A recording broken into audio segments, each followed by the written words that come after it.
देखो यार, उस सुपरस्टार ने मेरा सीन काट दिया। सोचने वाली बात है। मुझे लगता है अभी रजाकार में भी कट गए क्योंकि लेंथ कुछ कट नहीं थी। इसलिए नहीं कि मुझे कोई ईगो है कि मैं घुटने नहीं टेकना चाहता हूँ, मेरा स्वभाव में मेरे नहीं। इतना भी रत्ती भर का मैं इंटिमिडेट नहीं हुआ था या मुझ पर कि academy award. Hello guys, welcome to Bollywood now. This is me Ampika Singh, your host and दोस्त। और आज हम बहुत ही खास डिस्कशन करने वाले हैं। हमारे साथ मकरंद सर हैं जिनकी फिल्म आ रही है रजाकार। तो सर कैसे हैं आप? निज़ाम खुश है, आखिरी निज़ाम, रूलिंग निज़ाम खुश इसलिए है क्योंकि देखिए, कोई फिल्म बनती है, हम यही चाहते हैं कि वो रिलीज़ हो। और रिलीज़ हो का मतलब ये है कि ऐसा नहीं कि एक दो थिएटर में अच्छा खासा रिलीज़ हो। ख़ास करके इस फिल्म पे जिसमें 40-50 करोड़ लगे हुए हैं, उसका रिलीज़ तक आना अपने आप में बहुत बड़ी बात होती है। और आप अगर देखोगे तो ऐसे कोई चेहरे नहीं हैं जिस पर 40-50 करोड़ खर्च किए जाए। इसका मतलब है कहानी पर खर्च किए गए। तो ये तो अब बात बहुत ज़रूरी हो गई है, अहम हो गई है कि ये रिलीज़ हो। सर, जो आपका किरदार है इसमें ट्रेलर में जो देखा गया, मतलब काफ़ी मारधाड़ तो हो ही रही है। और जो आपका कैरेक्टर है, राइट, अत्याचार काफ़ी ज़्यादा हो रहा है उसमें।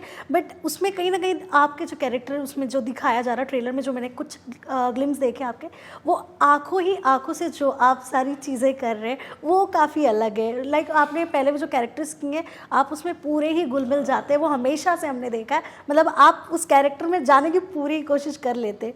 तो जब आपको इस कैरेक्टर के लिए अप्रोच किया गया, सबसे पहला वो थॉट आपके दिमाग में क्या था एंड आपने इस कैरेक्टर के लिए हाँ क्यों बोला? नहीं, पहले तो I was shocked and there is no question about कि निज़ाम आखिरी रूलिंग निज़ाम। मीर उस्मान अली पाशा इतना पूरा बोल भी नहीं पा रहे थे। उसका रिसर्च करना पड़ा, जो बोल ही नहीं पाए हैं। उसके सातवीं मतलब 6 उसके पहले कौन थे, वो समझने में ही वक्त चला गया। और जब इतना ही पता चला कि रज़ाकारों के बारे में, और रज़ाकारों के बारे में जब थोड़ी बहुत मालूमात हुई, असल में क्या हुआ, इस फिल्म का पूरा स्क्रिप्ट हमें बताया ही नहीं गया क्योंकि वो नहीं चाहते थे कि कोई जाने और फिर अपना एक दिमाग चलाएं। तो मेरे लिए वो ठीक था। मुझे जब तक आप मुझे मेरा किरदार बता देते हो, I am okay with it.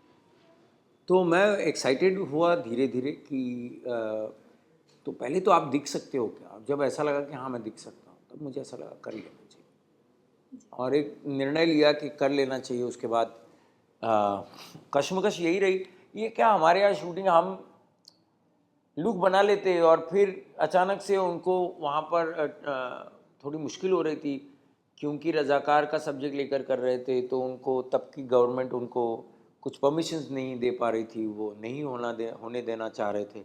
तो उस चक्कर में वो शूटिंग्स कैंसिल हो जाती थी। अब फिर से शूट डेट्स ले, फिर से वही लुक रखो, बड़ा मुश्किल था वो सारा करना। तो 2 दिन की, फिर नहीं शूटिंग हुई, फिर रुके हुए हैं। 2-3 महीने के बाद फिर फ़ोन आए, फिर काटो। वो करने में थोड़ी दिक्कत हुई मुझे, इतना मैं कह सकता हूँ। लेकिन हाँ, मतलब एवरीथिंग वाज वर्थ इट। या बट फिजिकली सर आपको कितना मेहनत करना पड़ा? बिकॉज आपने अभी, मैंने थोड़ा टाइम पहले सुना जब आप बता रहे थे कि आपको दिखाना था कि मतलब आप मेंटली तो निज़ाम बहुत स्ट्रांग थे बट फिजिकली वो बहुत वीक थे।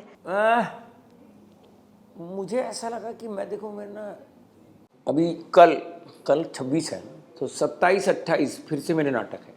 2 अलग अलग नाटक है 2 दिन में। तो 2 नाटक में 2 अलग अलग रोल करता हूँ। तो अभी इधर से मैं रिहर्सल पे चला जाऊँगा, करेक्ट है। तो मेरी लाइफ ऐसी है, तो मैं I am in the grind. इसलिए कोई परफॉर्मेंस मेरे लिए सिर्फ इतना ही मुझे मालूम है, वक्त देना पड़ता है। लेकिन मैं तो ग्राइंड में हूँ, I am not on leave. So when you are not on leave, and in theatre language, when you are not in the wings for too long, which means you are on stage. Yeah. So when I am on stage, I think things become easy. बहुत ही interesting है अरशद, ये किस्सा तो बहुत मज़ेदार है कि मैं मतलब स्टेज पर काम करने का किस्सा कि मैं अभी कैलिफोर्निया गया था पहले। तो मंकी मैन का प्रीमियर हुआ, ये हुआ। फिर मैंने सोचा एकेडमी अवार्ड के बगल में ही चाइनीज़ थिएटर में ये हो रहा था, तो एकेडमी अवार्ड घूमने वो टूर थी $25 की। तो मैं बोला अच्छा चलो $25। तो कल प्रीमियर क्यों, एक्टर आज घूम रहा है, तो वो बता रही है, तो मैं अपना घूम रहा हूँ। तो बोली listen, I said no, I am doing my mock trial. What do you mean? I said मैं मंकी मैन यार, maybe I have to come. She started laughing. Okay, अब मैं घूम रहा हूँ आराम से। किसी ने कहा यार तुम इतने बिंदास कैसे घूम रहे हो यार। मैंने कहा रुक जा अभी, स्टेज पर ले गए, स्टेज पर मैं आराम से लेट के फोटो खींच रहा हूँ। तब मेरी समझ में आया मैं इतना कंफर्टेबल क्यों। इतना भी रत्ती भर का मैं इंटिमिडेट नहीं हुआ था या मुझ पर कि एकेडमी अवार्ड, ये स्टेज है भाई, थोड़ा बड़ा स्टेज है, थोड़ा तो स्टेज पे कहने की बात यह है कि स्टेज पर जो आदमी रहता है और काम करता रहता है उसके लिए सब एक ही है। इसलिए शायद शेक्सपियर ने कहानी लिखी है, मतलब जो जाइन लिखी है, वर्ल्ड इज अ स्टेज। और end of the day sir experience भी बहुत मैटर करता है। 1988 से आप इस इंडस्ट्री में है, कयामत से कयामत है। बट इस फिल्म की अगर बात करेंगे रज़ाकार की सर, तो इसमें कहीं ना कहीं लास्ट में दिखाया जाएगा कि घुटने टेकने पड़ते हैं निज़ाम को। बट आपने आपके इस पूरे करियर में कभी आपकी लाइफ में वो टाइम आया कि आपको घुटने टेकने की ज़रूरत पड़ी काम के लिए किसी के सामने? नहीं, तब तो मैं चला ही जाता था। मुझे नहीं लगता कि मैं कहीं रुकूंगा। इसलिए नहीं कि मुझे कोई ईगो है कि मैं घुटने नहीं टेकना चाहता हूँ, मेरा स्वभाव में मेरे नहीं। वैसे भी मांग के बहुत कम चीज़ें मैंने ली है, जिसकी दूसरे की ज़रूरत होगी तब मैंने काम किया है। मुझे हमेशा लगता है कि दूसरे की ज़रूरत होगी तब मैं रहूँगा, मेरी अपनी ज़रूरतें उतनी है भी नहीं। जी सर। सर बीइंग एक्टर एक बहुत इंपॉर्टेंट, क्योंकि बहुत सारे एक्टर्स के मुंह से सुना है कि लीड एक्टर जो होते हैं, मतलब किसी भी फिल्म में लीड होना बहुत ज़्यादा इंपॉर्टेंट होता है। आपको इतने सालों का एक्सपीरियंस है, आपका मतलब पॉइंट ऑफ व्यू क्या है? क्या किसी अपने आप को बीइंग लाइक एक्टर दिखाने के लिए वो लीड कैरेक्टर में ही होना ज़रूरी है? नहीं, लीड कैरेक्टर होता है उसको फ़ायदा ये होता है कि उसको स्क्रिप्ट से, वो बोलते हैं ना ऑथर बैक्ड रोल होते हैं कुछ रोल, कि उसका फ्लैशबैक होता है, प्रेजेंट होता है, उसका एक क्लाइमैक्स होता है। वो शायद कुछ किरदारों को नहीं होता, नहीं मिलता। पर जहाँ तक अगर बतौर एक्टर आप मुझसे पूछे तो मैं कहूँगा कोई भी किरदार छोटा हो बड़ा हो, है ना, मुझे लगता है एक्टर छोटा या बड़ा नहीं होता। सर ओवर शेडो का डर होता है कि मतलब ये बड़ा वो स्टार तो है? वो हो जाता है, मतलब वो फिर भी क्या है हमारे लिए, हम बहुत ही उसको एक अपने पर्सनली ले लेते हैं और हम कहते देखो यार सुपरस्टार ने मेरा सीन काट दिया। सोचने वाली बात है कि अगर फिल्म चलानी हो और आपका सीन अच्छा है तो वो क्यों काटे, उसके बाद भी अगर वो काटना चाह रहा है तो उसके साथ वो कुछ गलत है। पर मैं अपने एक कॉमन सेंस को बिल्कुल डाउट में नहीं डालना चाहता कि कोई प्रोड्यूसर यार उसकी वो खास एक्ट्रेस थी इसलिए तुम्हारा काट दिया, इसे क्यों करेगा, उसकी फिल्म चलनी चाहिए। वैसे एक एक्टर की उसकी फिल्म चलनी चाहिए, नहीं तो वो मुझे लेता ही नहीं। हाँ ये हो सकता है इस एक्टर को हटा दो, ये मुझे इंटीमेट, पर लेके उसके सीन्स काटना फिर मूर्खता वाली बात होगी, मैं इतना ही कहूँगा। सर आपके साथ हुआ है कभी ऐसा कि आपके सीन काटे गए हो जो आपको भी करने पे बहुत मजा आया हो? बिल्कुल सीन तो कटते हैं, मुझे लगता है अभी रजाकार में भी कट गए क्योंकि लेंथ कुछ करनी थी, और जो मैं देख चुका हूँ इसलिए और परेशानी होगी। नहीं देखता तो ठीक थी, आपको बहुत पसंद आए और वो कट गया है तो आपको परेशानी हुई। पर सीन कटते हैं और कभी कभी अच्छे के लिए भी होता है कि कम थे इसलिए ज़्यादा दिखे। और ये सच बताऊं, वो आप कनेक्टेड होते हो, ऑडियंस तो वही देखती है जो दिखाया जाता है ना। अभी मंकी मैन भी मैं देखने गया तो वहाँ मेरा एक सीन कट गया था तो मुझे बुरा लगा, लोगों को नहीं लगा, लोगों को क्या पता था, और उनको तो वो जो दिखाया है वो भी कमाल लगा तो खत्म हुई बात। सर मंकी मैन का जिक्र किया आपने, वो भी आपकी हॉलीवुड की पहली फिल्म है, सही बात। उसके लिए क्या कहना और चाहेंगे? ये बहुत एक्लेम्ड है, इतनी एक्लेम्ड है, कह रहे हैं कि already it is in the, people are talking very high about it, और वो लंबी चलेगी ऐसा मुझे लग रहा है। जहाँ तक मेरी समझ है फिल्म की, वो जितनी चलेगी उतनी और बड़ी होती जाएगी, मतलब not only for numbers but for its posterity. Also sir जब बात करेंगे, आपने इतना लंबा सफ़र इस इंडस्ट्री में तय किया है, अब पिछले कुछ सालों से देखा जा रहा है, कोविड के बाद से इनफैक्ट जो हमारी फिल्में आती है बॉलीवुड की स्पेशली, वो कोई ही मतलब गिने चुने फिल्में चल जा रही है और कई नहीं चल रही है। तो आपका क्या पॉइंट ऑफ व्यू है, आखिर क्या कारण हो सकता है फिल्में नहीं चलने का? बिकॉज लोग उतनी ही मेहनत कर रहे हैं, पैसे उससे ज़्यादा खर्च हो रहे, डबल खर्च हो रहे, बट वो चीज़ें नहीं आ रही है, मतलब ऑडियंस को नहीं पसंद आ रही है।